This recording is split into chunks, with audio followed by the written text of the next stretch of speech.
2158-yil. Zamonimiz tubdan o'zgardi.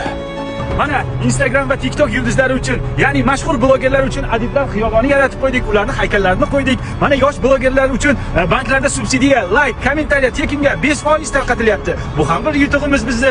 Ukajon, nechta podpischikingiz bor? 8000 bo'ldim aka. 8000? Uyat ukajon, uyat.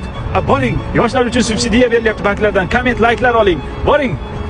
Mana bejizga bu yilni Instagram va TikTokda qadrlash yili demadi azizlar. Harakat qilaylik. Aka, salfetka oling. Qancha bu bolam? Aka, bor yo'q 3 ta like. 3 ta like? Ha. 3 ta like sen aylansin. 5 ta like bosaman.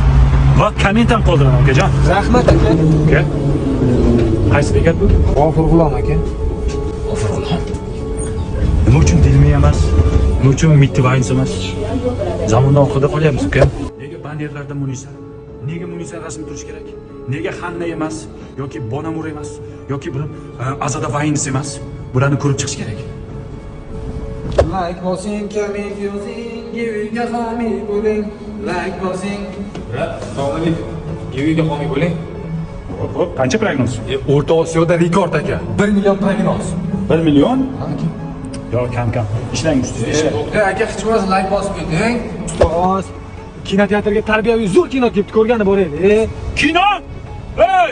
1 soatlik kinoni ko'rgandan ko'ra Instagramga kirib 1 minutlik vaynni ko'rib tarbiya olsang bo'lmaydimi? Boring qol. Siz nima deb o'ylaysiz?